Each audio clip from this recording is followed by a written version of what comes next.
আসসালামু আলাইকুম প্রিয় শিক্ষার্থীরা, আশা করি তোমরা প্রত্যেকে ভালো আছো। তো আজকের এই রেকর্ড ক্লাসে আমরা আমাদের সাত কলেজ ভর্তি পরীক্ষার প্রস্তুতির উপর একটা ক্লাস করব এবং আজকের ক্লাসটা হচ্ছে আমাদের পদার্থবিজ্ঞান প্রথম পত্রের ভেক্টর চ্যাপ্টার। সো আজকের এই ক্লাসের মধ্যে আমরা ভেক্টর চ্যাপ্টার থেকে বিগত বছর আসছে এরকম বেশ কয়েকটা ম্যাথমেটিক্যাল প্রবলেম সলভ করব এবং পাশাপাশি বেশ কিছু থিওরি দেখব। অর্থাৎ যেই থিওরিগুলো দেখব এগুলোর উপর ভিত্তি করে আমরা বিগত বছর আসা বেশ কয়েকটা ম্যাথমেটিক্যাল প্রবলেম সলভ করব। তাহলে আশা করি তোমরা সাত কলেজে ভেক্টর চ্যাপ্টারের উপর ঠিক কী ধরনের কোশ্চেন আসতে পারে এবং তোমাদের কী ধরনের প্র্যাকটিস করা উচিত সেই ব্যাপারে তোমাদের বেশ ভালো একটা আইডিয়া হয়ে যাবে। ঠিক আছে, সো কথা না বলে চলো শুরু করা যাক আজকে আমাদের ক্লাস। তো প্রথমে আমরা এটা হচ্ছে আমাদের ক্লাসের কনটেক্সট। সো আজকে আমরা শুরু করবো হচ্ছে ভেক্টর পদার্থবিজ্ঞান প্রথম পত্র দ্বিতীয় অধ্যায় এবং প্রথমে আমরা দেখবো হচ্ছে লব্ধির মান ও দিক। ঠিক আছে, সো যদি একটা ভেক্টর পি হয় এবং আরেকটা ভেক্টর যদি এরকম আমাদের কিউ হয়, তাহলে এই দুইটা ভেক্টর যদি আমাদের আলফা কোণে থাকে, এই দুইটা ভেক্টর যদি হচ্ছে আমাদের এরকম আলফা কোণে থাকে, তাহলে এই ভেক্টর দুইটা লব্ধি থাকবে হচ্ছে আমাদের আর বরাবর। ঠিক আছে, সো এই আরটা হচ্ছে আমাদের লব্ধি ভেক্টর, এটা হচ্ছে আমাদের পি ভেক্টর এবং এটা হচ্ছে আমাদের কিউ ভেক্টর। এবং লব্ধির কোণ যদি হচ্ছে থিটা হয়, তাহলে এই ক্ষেত্রে আমাদের লব্ধির মান নির্ণয়ের সূত্র আসবে হচ্ছে আর ভেক্টর সমান সমান root over P square plus হচ্ছে কিউ স্কোয়ার প্লাস হচ্ছে 2pq দেন হচ্ছে আমাদের কজ আলফা। ঠিক আছে, আর যদি কখনো আমাদের লব্ধির দিক বের করতে বলে, যদিও এটা খুব বেশি আসে না আমাদের, তাও সূত্রটা আমি লিখে দিচ্ছি। এটা হচ্ছে আমাদের কিউ সাইন আলফা দেন হচ্ছে আমাদের পি প্লাস কিউ দেন হচ্ছে আমাদের কজ আলফা। সো এটা হচ্ছে লব্ধির মান এবং এটা হচ্ছে আমাদের লব্ধির দিক। সো থিওরি দেখে ফেললাম। সো থিওরি যেহেতু দেখা শেষ, সো এই পর্যায়ে আমরা এরকম বেশ কয়েকটা ম্যাথ করব। ধরো তোমার কাছে এরকম একটা ভেক্টর আসলো, পি ভেক্টর। ধরো এই বরাবরও আমাদের একটা পি ভেক্টর, এই বরাবরও হচ্ছে ধরো আমাদের একটা পি ভেক্টর। ওকে, এখন যদি তোমাকে বলা হয় যে এই দুইটা ভেক্টরের মধ্যবর্তী আলফা কোণ হচ্ছে আমাদের 60 ডিগ্রি। ঠিক আছে, সো আলফা লেখা লাগবে না আমাদের। সো মধ্যবর্তী কোণ হচ্ছে আমাদের 60 ডিগ্রি। তাহলে ভেক্টরের লব্ধির মান কত আর ভেক্টরের মডুলাস কত? তাহলে আমরা কেমনে বের করতে পারি? ঠিক আছে, তাহলে দেখো, এটার জন্য বের করার জন্য আমাদের যে কাজটা করতে হবে, আমাদের লব্ধির সূত্র বসাইতে হবে। তাহলে আমরা কি জানি? আর সমান সমান রুট ওভার, এখান থেকে আসবে হচ্ছে আমাদের পি স্কোয়ার প্লাস আসতেছে কিউ স্কোয়ার প্লাস আসবে 2pq দেন হচ্ছে আমাদের কজ আলফা। তাহলে দেখো এখান থেকে কি আসবে? পি স্কোয়ার প্লাস আসবে পি স্কোয়ার প্লাস আসবে হচ্ছে 2p square cos alpha. Cos আলফার ভ্যালু হচ্ছে কত? 60 ডিগ্রি। তার মানে আমি লিখবো কজ 60 ডিগ্রি। তাহলে এখান থেকে আমি রুট দিয়ে দিলাম, এখান থেকে আসবে হচ্ছে আমার 2p square cause 60 degree value হচ্ছে কত? আমাদের হাফ। তাহলে এখানে 2 কাটা হয়ে এখানে থাকবে হচ্ছে আমাদের পি স্কোয়ার। সো এখান থেকে আসবে হচ্ছে আমাদের 3p স্কোয়ার। তার মানে এখান থেকে আসবে হচ্ছে রুট ওভার 3p। সো পরীক্ষাতে এরকম প্রশ্ন দিয়ে ক নাম্বারে আমাদেরকে বলতে পারে যে এটার অ্যান্সার কি রুট ওভার 3p, নাকি হচ্ছে এটার অ্যান্সার আমাদের রুট ওভার 2p, নাকি হচ্ছে এটার অ্যান্সার আমাদের শুধু p, নাকি এটার অ্যান্সার আমাদের ঘ সমান সমান হচ্ছে পি স্কোয়ার। তাহলে তুমি কি করবা? এখান থেকে চোখ বন্ধ করে কোশ্চেন দাগাই দিয়ে আসবা এবং সেটা হচ্ছে আমাদের রুট ওভার 3p। ঠিক আছে, আশা করি পরীক্ষাতে যদি কখনো লব্ধি সংক্রান্ত কোনো ধরনের প্রশ্ন আসে তাহলে ডিরেক্ট এই সূত্র ব্যবহার করে আমরা কি বের করে নিয়ে আসতে পারবো। সো লব্ধি টপিকটা গেল। এই পর্যায়ে আমরা একক ভেক্টর জিনিসটা কি সেটা দেখব। একক ভেক্টর নিয়ে পরীক্ষাতে কিন্তু আমাদের অনেক ধরনের ম্যাথ আসে। ঠিক আছে, সো একক ভেক্টর নিয়ে হচ্ছে আমরা আবার ম্যাথ দেখব। তাহলে একক ভেক্টরটা হচ্ছে কি? একক ভেক্টর। তাহলে একক ভেক্টর কি? একক ভেক্টর হচ্ছে কোনো ভেক্টরকে আমরা যদি তার মান দ্বারা ভাগ করি। ধরো আমাদের কাছে একটা একক ভেক্টর বের করব। সো আমাদের কাছে এ একটা ভেক্টর দেওয়া আছে, যদি আমরা এ ভেক্টরের মান দ্বারা এই ভেক্টরকে ভাগ দেই তাইলে হচ্ছে কি আমরা একক ভেক্টর পেয়ে যাই। ঠিক আছে, সো ধরো আমরা এবার একটা বিগত বছরের কোশ্চেন যদি আমরা এখান থেকে সমাধান করতে চাই, যেমন হচ্ছে আমার কাছে এখন একটা কোশ্চেন উল্লেখ করা আছে এবং এটা হচ্ছে যে ঢাকা বিশ্ববিদ্যালয় অধিভুক্ত 2021-22 সেশনে কোশ্চেনটা আমাদের আসছে। সো প্রশ্ন একটু আগে কিছুক্ষণ আগে একটা করাইলাম। সো এটা হচ্ছে আমাদের প্রশ্ন নম্বর 2। সো প্রশ্ন নম্বর 2 সেটা হচ্ছে আমাদের যে একক ভেক্টরের জন্য নিচের কোনটি সঠিক? একক ভেক্টরের জন্য কোনটি সঠিক? একক ভেক্টরের জন্য হচ্ছে কোনটি সঠিক? তাহলে একক ভেক্টরের জন্য কোনটি সঠিক? তাহলে প্রথমে আমাদের যে অপশন সেটা হচ্ছে আমাদের বি ভেক্টর সমান সমান হচ্ছে বি ভেক্টর ভাগ হচ্ছে বি ভেক্টরের মডুলাস। খতে আমাদের অপশন হচ্ছে বি ভেক্টর সমান সমান হচ্ছে আমাদের বি ভেক্টরের মান সমান সমান হচ্ছে বি, ধরো তিনটা অপশনই আমাদের দেওয়া আছে, এবং এটা হচ্ছে আমাদের ভি ভেক্টর সমান সমান হচ্ছে বি ভেক্টর ভাগ হচ্ছে বি ভেক্টর। দেখো এটা হচ্ছে আমাদের ঢাকা বিশ্ববিদ্যালয় অধিভুক্ত 7 কলেজে 2021-22 সেশনের কোশ্চেন হচ্ছে এটা, ঠিক আছে? 21-22 সেশনের কোশ্চেন আসছে আমাদের এটা। সো পরীক্ষা থেকে কিন্তু আসছে। তাহলে এটা অ্যান্সার হচ্ছে কোনটা?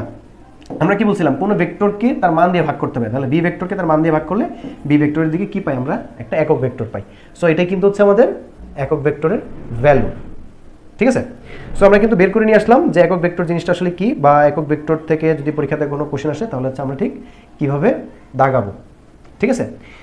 আরেকটা কোশ্চেন তোমাদেরকে দেখাই, যেটা হচ্ছে 18-19 সেশনে আসছে, যে যদি এ ভেক্টর সমান সমান আই ক্যাপ মাইনাস হচ্ছে আমাদের জে ক্যাপ মাইনাস হচ্ছে আমাদের কে ক্যাপ হয়, তাহলে একক ভেক্টর কত? তাহলে একক ভেক্টর কত, ঠিক আছে? এবং এটা আসছে হচ্ছে আমাদের 18-19 সেশনে আসছিল আমাদের, ঠিক আছে? 18-19 সেশনে আসছে। তাহলে এটা একক ভেক্টর আমরা কেমনে বের করব? তাহলে কোনো ভেক্টরকে কি করতে হবে? তার মান দ্বারা ভাগ করলে একক ভেক্টর পাওয়া যায়। তাহলে দেখো এখান থেকে একক ভেক্টর কিভাবে বের করব? যে এ ভেক্টরকে তার হচ্ছে কি মান দ্বারা হচ্ছে আমরা ভাগ করে ফেলবো। তাহলেই কি হবে? আমরা এ থেকে একক ভেক্টর পাবো। তাহলে এই ভেক্টরটা হচ্ছে কত আমাদের? আই ক্যাপ মাইনাস হচ্ছে কি জে ক্যাপ মাইনাস হচ্ছে আমাদের কে ক্যাপ। তাহলে কোনো ভেক্টরের মান হচ্ছে কি? তার ভেক্টরের যে সহগগুলো থাকবে প্রত্যেকটা অক্ষ বরাবর, সেই সহগগুলোকে আমাদের রুট করে দিতে হবে, ঠিক আছে? তাহলে এখান থেকে হচ্ছে আই ক্যাপ মাইনাস হচ্ছে জে ক্যাপ মাইনাস হচ্ছে আমাদের কে ক্যাপ, এখান থেকে আসবে হচ্ছে √3। তাহলে একটু সাজায় লিখি আমরা, 1/√3 আই ক্যাপ মাইনাস হচ্ছে 1/√3 জে ক্যাপ মাইনাস হচ্ছে 1/√3, এটা হচ্ছে আমাদের কে ক্যাপ, ঠিক আছে? তাহলে এটাই হচ্ছে কিন্তু এই যে এ ভেক্টরের ভ্যালু। ওকে, সো আশা করি তোমরা একক ভেক্টর জিনিসটা কি সেটা ক্লিয়ারলি বুঝতে পেরে গেছো। তো আমাদের একক ভেক্টর হচ্ছে শেষ। আমরা কোনো একটা ভেক্টরের লব্ধির মান নির্ণয় করে দেখলাম, সেটা নিয়ে একটা কোশ্চেন দেখলাম। এখানে হচ্ছে আমরা 3 নাম্বার কোশ্চেনটা দেখছি, ঠিক আছে? দেন দ্বিতীয় হচ্ছে একক ভেক্টর নিয়ে আমরা 2টা কোশ্চেন কিন্তু দেখে ফেললাম। সো এই পর্যায়ে আমরা তোমাদের জন্য এবার হচ্ছে ডট গুণন দেখব।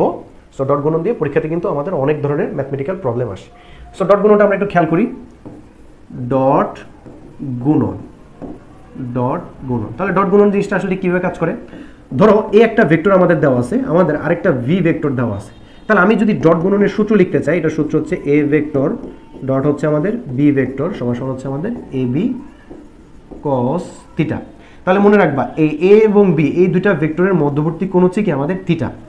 এবং ডট গুণনের আরেকটা সূত্র আছে আমাদের, সেটা হচ্ছে এ এক্স বি এক্স প্লাস হচ্ছে আমাদের এ ওয়াই দেন হচ্ছে আমাদের বি ওয়াই প্লাস হচ্ছে আমাদের এ জেড ইন্টু হচ্ছে আমাদের বি জেড সমান সমান আমরা কি লিখতে পারি? এ ভেক্টর ডট হচ্ছে আমাদের বি ভেক্টর, ঠিক আছে? সো ডট গুণনের এই হচ্ছে আমাদের দুইটা সূত্র, এবং এই দুইটা সূত্র নিয়ে আমরা অধিকাংশ ম্যাথগুলা করে থাকি।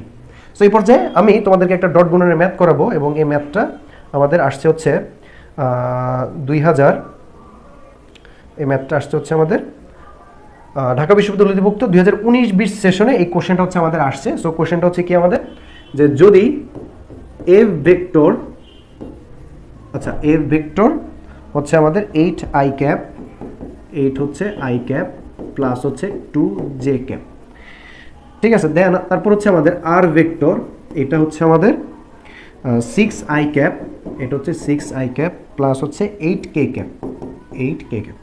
তাহলে এখন আমাকে বলছে যে ডট গুণন কত, তার মানে এখান থেকে বের করতে বলছে যে এফ ভেক্টর ডট হচ্ছে আর ভেক্টর সমান সমান হচ্ছে কত। এবং এই কোশ্চেনটা কিন্তু আমাদের কত সালে আসছে? 2019-20 সেশনে কিন্তু আমাদের এই কোশ্চেনটা আসছে। ওকে, তাহলে এখন আমি যদি ডট গুণন বের করতে চাই তাহলে কেমনে কি লিখবো? এফ ভেক্টর ডট হচ্ছে এফ ভেক্টর ডট হচ্ছে আর ভেক্টর লিখবো, দেন আয়ের সাথে আই গুণ দিব, 6টা হচ্ছে কত আমাদের 48 প্লাস এখান থেকে হচ্ছে কত আমাদের 8 দোকানে কত 8 দোকান হচ্ছে আমাদের 8 কে ক্যাপ। দেখো এখানে হচ্ছে জে ক্যাপ, এখানে কিন্তু জে ক্যাপের কোনো ভ্যালু আমাদের দেওয়া নেই। তাহলে যেহেতু জে ক্যাপের ভ্যালু দেওয়া নেই, তার মানে জে ক্যাপ হচ্ছে কত 0। ওকে, সো জে ক্যাপ হচ্ছে আমাদের 0, এখানে কে ক্যাপ, এখানে কিন্তু কে ক্যাপ নেই, তাহলে 8 হচ্ছে 0, তাহলে এটার অ্যান্সার আসবে হচ্ছে কত 48, ঠিক আছে? তাহলে কতে আমাদের অ্যান্সার আসতে পারতো 48, ধরো হচ্ছে খতে আমাদের ধরো 49, গতে হচ্ছে আমাদের 47, গতে হচ্ছে ধরো হচ্ছে 50, তাহলে এটার অ্যান্সার হচ্ছে কত আমাদের 48। সো আমরা কিন্তু 2019-20 সেশনের একটা কোশ্চেন কি অলরেডি সলভ করে ফেলছি। তো তো এবারে এই পর্যায়ে ভিডিওর মাঝখানে তোমাদের জন্য ছোট একটা অ্যানাউন্সমেন্ট থাকবে, এবং সেই অ্যানাউন্সমেন্টটা হচ্ছে আমাদের যে আমরা কিন্তু অলরেডি তোমাদের 7 কলেজের জন্য একটা প্রাইভেট গোল্ডেন ব্যাচ চালু করতে যাচ্ছি, এবং এটা হচ্ছে আমাদের এবারের সেশনের প্রথম গোল্ডেন ব্যাচ। সো এই গোল্ডেন ব্যাচে তোমরা সায়েন্সের যে 4টা সাবজেক্ট আছে 4টার উপর 15টা লাইভ ক্লাস এবং বাংলা ইংরেজির উপর 15টা লাইভ ক্লাস পেয়ে যাবা। সো এই প্রত্যেকটা লাইভ ক্লাস যদি তোমরা করতে পারো তাহলে 7 কলেজের জন্য যতটুকু সিলেবাস তোমাদের কভার করার প্রয়োজন সবগুলো কিন্তু কভার হয়ে যাবে। পাশাপাশি কিন্তু তোমরা আরও 15টা ফ্রি লাইভ ক্লাস পাচ্ছ, তার মানে সব মিলে টোটাল সায়েন্সে প্রত্যেক সাবজেক্টের উপর 30টা করে তোমরা ক্লাস পাচ্ছ, এবং তোমাদের কোর্স ফির মূল্য ধরা হচ্ছে কত মাত্র 2000 টাকা।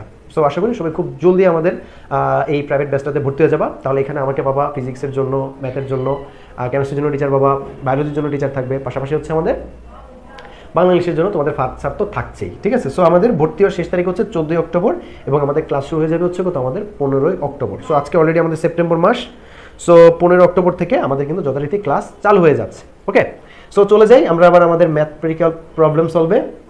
সো দেখো আমি ডট গুণন দিয়ে একটা ম্যাথ আমি তোমাদেরকে করাই দিলাম। সো এই পর্যায়ে তোমাদেরকে আমি মধ্যবর্তী কোণ নির্ণয় সংক্রান্ত একটা থিওরি তোমাদেরকে দেখা দিই, যেটা পরীক্ষাতে আমাদের খুব বেশি পরিমাণে আসে, ঠিক আছে। সেটা হচ্ছে আমাদের মধ্যবর্তী কোণ নির্ণয়। মধ্যবর্তী কোণ নির্ণয়, মধ্যবর্তী কোণ নির্ণয়। দেখো মধ্যবর্তী হচ্ছে কোণ নির্ণয়। ধরো এ একটা ভেক্টর, বি একটা ভেক্টর, যদি আমরা এই দুটার মধ্যে ডট গুণন করতাম তাহলে কি পাইতাম? এ ভেক্টর ডট হচ্ছে আমাদের বি ভেক্টর, এখান থেকে পাইতাম হচ্ছে কত আমরা এ বি কস থিটা। তাহলে এখান থেকে যদি আমি থিটার ভ্যালু বের করতে চাই তাহলে আমি কি করতাম? এখান থেকে আমি এ ভেক্টর ডট হচ্ছে কত আমরা বি ভেক্টর লিখতাম, দেন এখান থেকে লিখতাম হচ্ছে কত এ বি, আর এখানে আসতে হচ্ছে কত আমাদের কস, ঠিক আছে। তাহলে এখান থেকে যদি থিটা বের করতে যেতাম তাহলে কি লিখতাম? থিটা সমান সমান কস ইনভার্স এ ভেক্টর ডট হচ্ছে আমাদের বি ভেক্টর ভাগ হচ্ছে আমাদের এ ইন্টু বি। সো এইভাবে কিন্তু আমরা দুইটা ভেক্টরের মধ্যবর্তী কোণের ভ্যালু বের করে নিয়ে আসতে পারি, ঠিক আছে। সো চলো এবার হচ্ছে আমরা একটা ম্যাথমেটিক্যাল প্রবলেম সলভ করে ফেলি। যে সো কোশ্চেনটা হচ্ছে আমাদের যে এ ভেক্টর সমান সমান হচ্ছে আমাদের, এবং এটা হচ্ছে আমাদের 5 নাম্বার কোশ্চেন, এবং এটা হচ্ছে আমাদের 5 নাম্বার কোশ্চেন। এটা হচ্ছে আমাদের এ ভেক্টর সমান সমান হচ্ছে আমাদের আই ক্যাপ, আমাদের বি ভেক্টর এটা সমান সমান দেওয়া হচ্ছে জে ক্যাপ প্লাস হচ্ছে কে ক্যাপ, জে ক্যাপ প্লাস হচ্ছে কে ক্যাপ। ওকে, তাহলে যদি আমি এই দুইটার মধ্যবর্তী কোণ বের করতে চাই তাহলে প্রথমে কি করবো? আমি এটার মধ্যে ডট গুণন করবো। তাহলে ডট গুণনের সূত্র হচ্ছে কত আমরা দেখো এখানে আই নাই, তার মানে আই আছে, জে নাই, এখান থেকে কি নাই? কে নাই, এখানেও কিন্তু আমাদের আই নাই, এগুলোকে আমি 0 দ্বারা রিপ্লেস করে দিলাম। তাহলে আইয়ের সাথে আই গুণ হবে 0, জের সাথে জে গুণ হবে 0, কে এর সাথে কে গুণ হবে 0, তাহলে আলটিমেটলি হচ্ছে কত এখানে 0। এখানে কি লিখতে পারি? আমি আরেকটা সূত্র জানি না, যে হচ্ছে এ ভেক্টর ডট হচ্ছে বি ভেক্টর সমান সমান হচ্ছে আমাদের এ বি কস থিটা। তাহলে থিটা সমান সমান আমি কি লিখে নিয়ে আসছিলাম?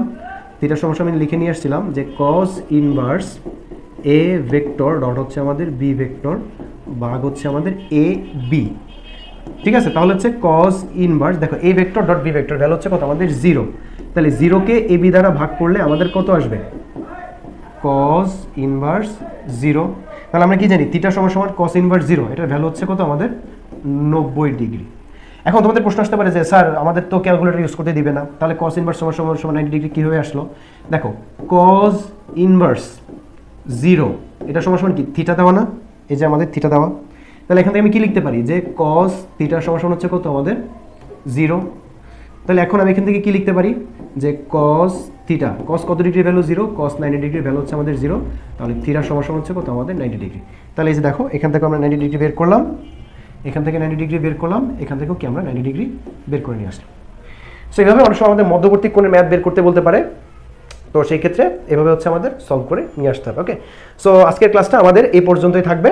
সো অলরেডি আমি আজকের ক্লাসে 3টা টপিক কিন্তু তোমাদেরকে কভার করে দিছি। লব্ধির মান নির্ণয়, 4টা টপিক, লব্ধির মান নির্ণয়, তারপর হচ্ছে কি আমরা একক ভেক্টর বের করে দেখছি, ভেক্টরের মান নির্ণয় করা দেখছি, এবং সর্বশেষ হচ্ছে আমরা ডট গুণন দেখছি, এবং পাশাপাশি দুইটা ভেক্টরের মধ্যবর্তী কোণ কীভাবে বের করতে হয় সেটা দেখলাম, এবং প্রায় 5টা বিগত বছরের কোশ্চেন কিন্তু সলভ করে ফেলছি। সো এরকম আরও ক্লাস যদি পেতে চাও তাহলে আমাদের স্টাডি উইথ ফাহাদ এই ইউটিউব চ্যানেলের সাথে থাকতে হবে, এবং প্রতি মুহূর্তে আমাদের ক্লাসগুলো দেখার জন্য আমাদের চ্যানেলটাকে সাবস্ক্রাইব করে ফেলতে হবে। সো নেক্সট ক্লাস দেখার আমন্ত্রণ জানিয়ে আজকে এই পর্যন্তই।